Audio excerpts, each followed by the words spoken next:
Hey guys, Coach Seán here, and welcome to another episode of the Coach Seán Fitness Podcast. In this episode, I'm going to be talking about motivation and a couple of tips to help stay on track, and talking about setting goals right now, especially this time of year. My personal opinion on burpees, it might surprise some of you exactly what I think about what I always say is your exercise as well as your favorite exercise as well as mine. And actually, I'm not too sure I'm going to talk about the last thing. I'll get to that in a little bit. I'm not too sure I'm going to talk about it too much, but we're going to get straight into the podcast talking about motivation. And the reason I want to talk about this is because I was listening to The One Thing by Gary Keller on Audible right now. So as I'm going, I like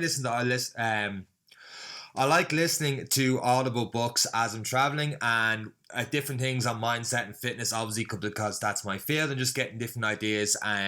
This book, a lot of it is about motivation, and as the book title suggests, he talks about the one thing. And one of the couple of principles, I'm going to talk about three of the principles he talks about in this book. The first one being habit forming. So as I was just talking about there, the one thing, he doesn't talk about trying to get all different things done at the same time. It's just one thing each day, focusing on one thing. So with habit forming, it's that conquering that one habit. And they say a habit can take anywhere from 3 weeks to 8 weeks, 21 days to 56 days to get done. So it's consistency, doing it over and over again, setting that one thing, getting it done. Don't try and overhaul everything. So for example, if you're listening to this podcast, you're obviously interested in your health and fitness. So you might want to just completely change up your nutrition, start training early in the mornings at AMs when you're not used to doing that, and just pretty much change everything you do. Whereas if you try to change too many things at one time, it's not going to happen. So I would say focus a little bit more on nutrition first. Get that down, get rid of the processed foods. If you're trying to lower body fat, I like getting rid of carbs first. Slowly reducing the carbs because I find we overeat on carbs. And then if you can only train early in the mornings, don't just go from waking up at 7 o'clock to waking up at 5 o'clock in the morning. It's too much of a gap. It's not sustainable. Try and wake up 15 minutes earlier for a week, and then the next week try and wake up 15 minutes earlier than that, and then get into waking up a little bit earlier until you have time to get a full workout in.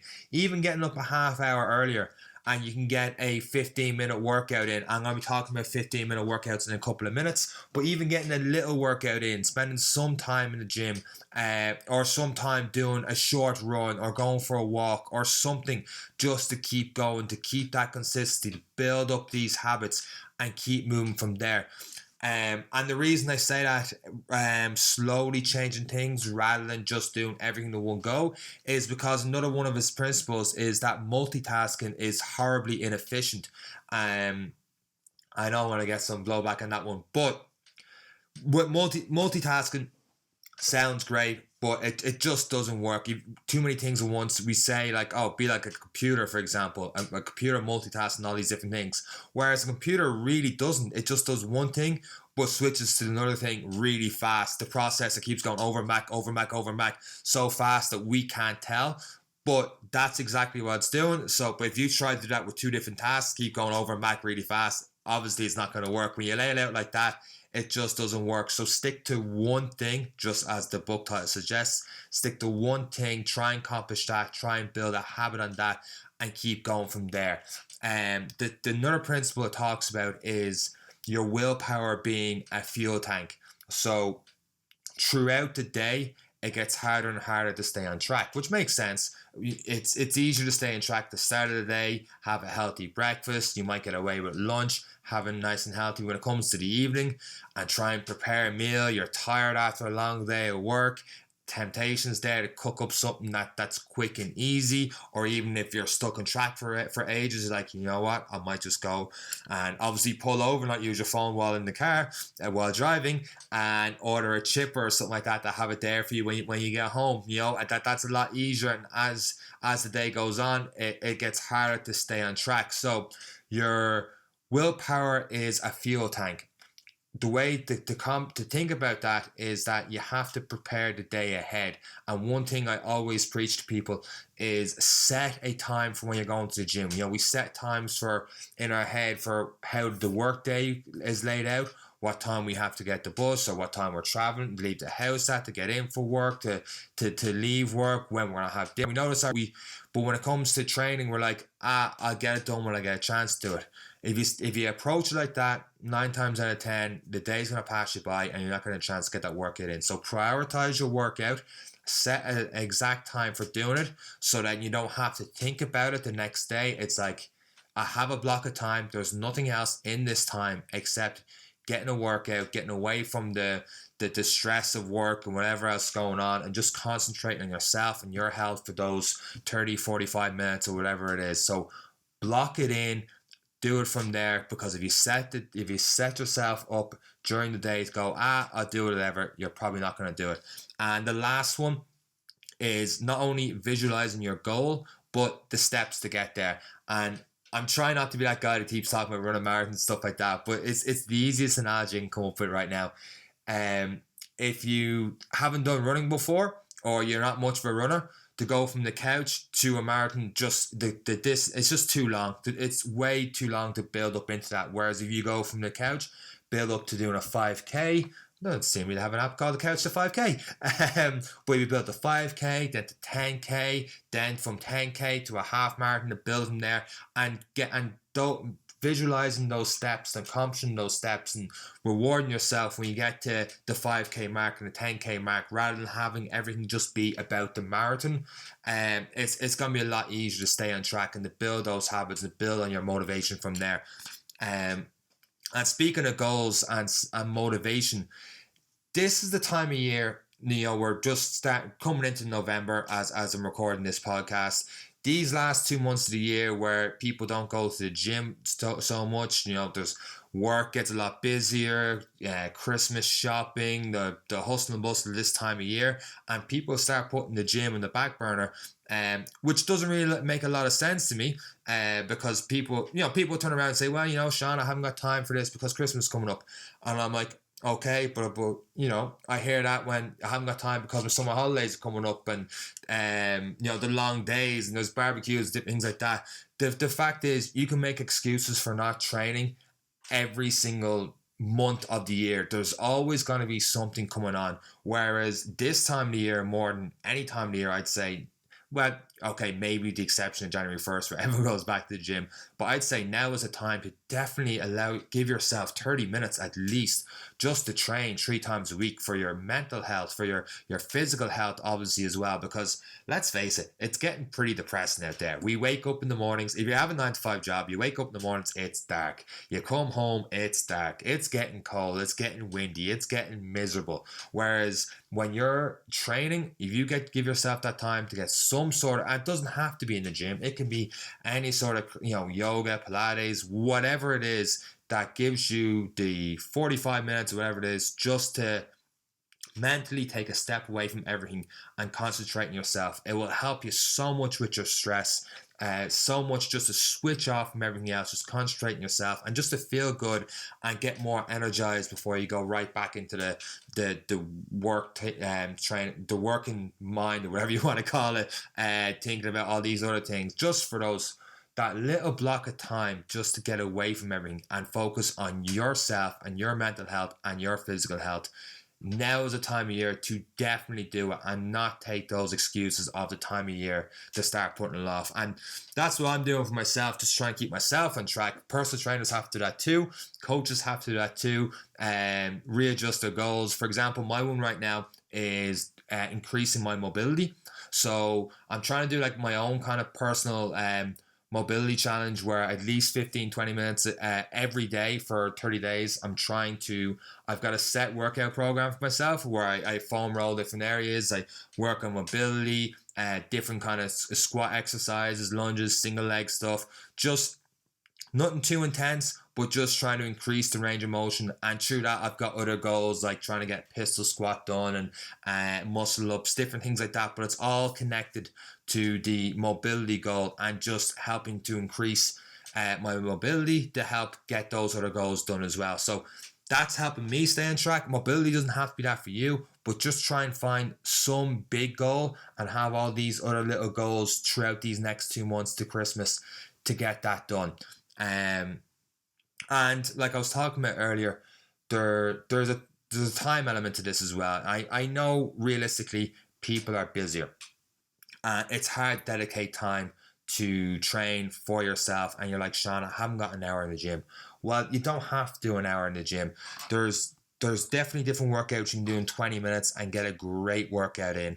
One of them I'm doing right now is it's a 5 minute workout. Well, it's not a 5 minute workout. It's like workouts in 5 minute blocks, and it's just 2 exercises. I got it from a couple of coaches I learned from in America, Joe DeFranco and James Smith. I did a CPPS course over there a couple of years ago, and they have like an insider group. So if you're a personal trainer and listening to this, definitely look into their insider group, DeFranco Insider it's called.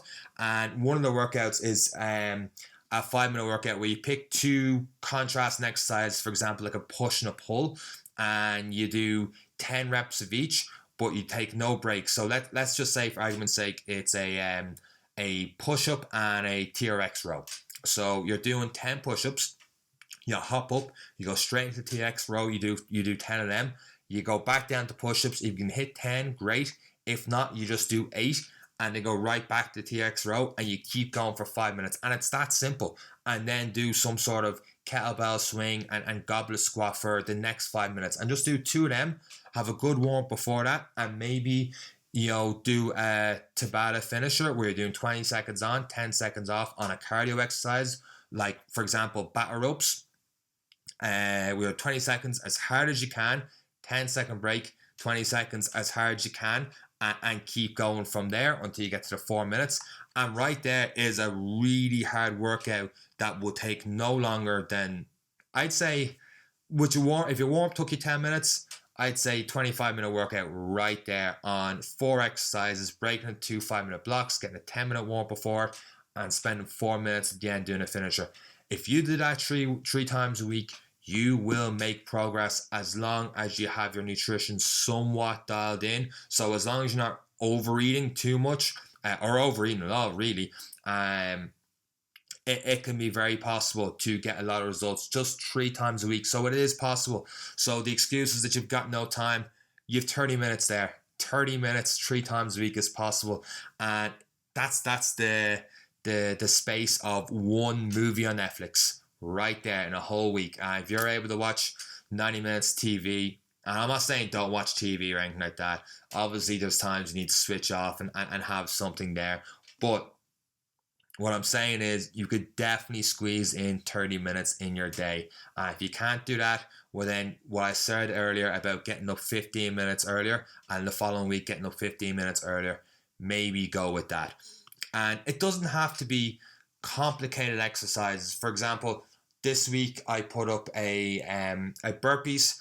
It was like 20 different burpee exercises, and I was joking about it, saying that I think it was on this podcast where it was like week 2 or 3 of the 49ers season. I was like, as long as they stay undefeated, it's going to be no burpees in the class. Well, little did I know that like 5-6 weeks later, they're going to be the only team undefeated. And true to my word, I have not done a single burpee with any of my clients in any of my boot camps. I've always done different things instead of burpees. But I did this video on 20 different types of burpees, and one of them was one of the more fancier exercises for Instagram, where it was like a lateral box jump. So you jump really high over a box, or in this case, it was a weight bench, do a burpee, and you jump right back over again. And you see a lot of people on Instagram doing stuff like that, and then promoting people to do the exact same exercises. Whereas my way of looking at it was that particular exercise, I'd never done it before. Never. And the reason I can do it is because I keep doing the basics. The basics, while they don't look great on Instagram in most cases, they get the job done, and they're safer to do, and you still build strength, you still build cardio. They're safer, they're not as fancy to look at, but it is what gets the job done, and that's the most important thing. It's building that strength foundation. All the fancy exercises in the world, sure, they're great for finishers at the end, but your workout shouldn't consist of what's the coolest thing to do. And going back to burpees, and I said this at the start of the podcast, so I may as well follow through with it. They are, I always say before I'm doing your favorite exercise and mine, but the truth is, am I going to say it? Yeah, they're not necessary. Yeah, they're not necessary. They're a nice finisher, and I've cut back over the years on doing them. I used to do them a lot more, especially my boot camps. Used to do them a lot more. Whereas now, near the end of the workout, or near the end of a warm, I might throw in 10 burpees, or it might be the third round of the station. If I'm doing circuits, it might be the third round. It's like 40 seconds of burpees, and that's it.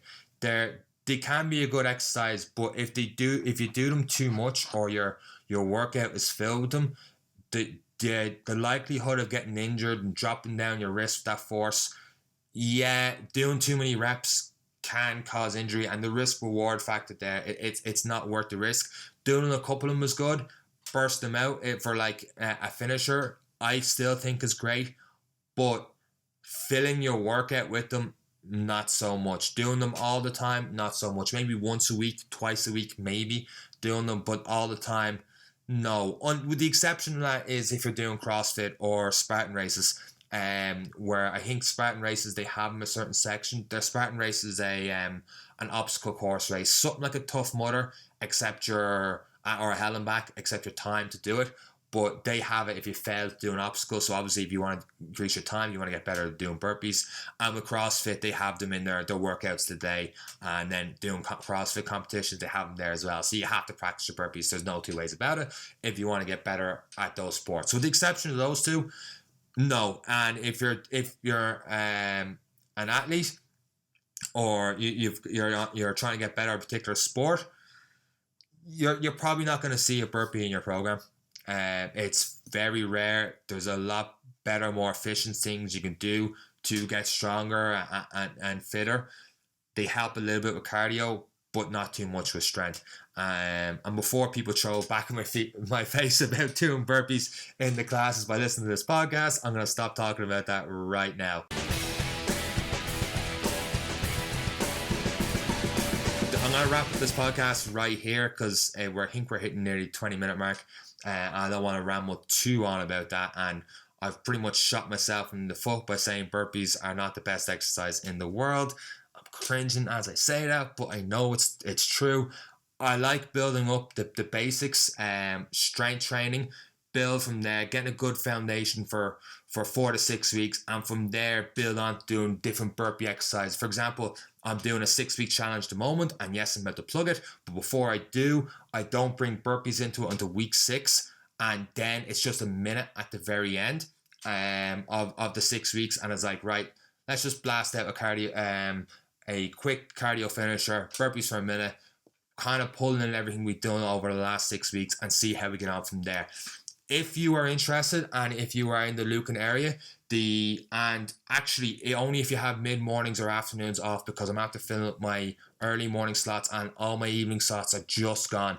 So if you are, for example, doing shift work or you do late night work, drop me an email or check out coachseanc.com. I'm doing a 6-week challenge. It's starting this Monday, November 11th, which will bring you right up to just before Christmas. So give yourself the gift of fitness this Christmas. Sign up to the Coach Seán, the Coach Seán C personal training challenge. I got to go. I have to edit this podcast, get it up ASAP because, I can't talk about this. I'm doing one more challenge I've set myself for the end of 2019. I will talk about it in a future podcast episode if I accomplish it.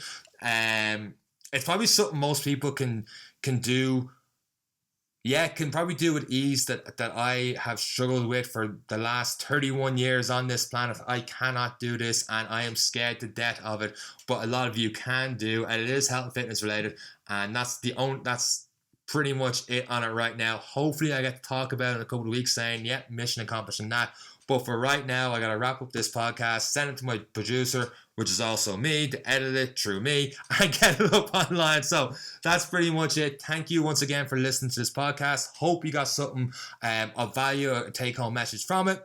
And if you've learned anything in this show, you've got 7-8 weeks left to the end of the year. Now is the time to get training, whether it's with me or with someone else or by yourself in the gym or yoga, Pilates, wherever it is. Now is the time to get it done. Don't put it off for New Year's resolutions. Do not do that. You're an extra 2 months away from achieving your goals. Now is the time to start. That's it from me, from Coach Seán.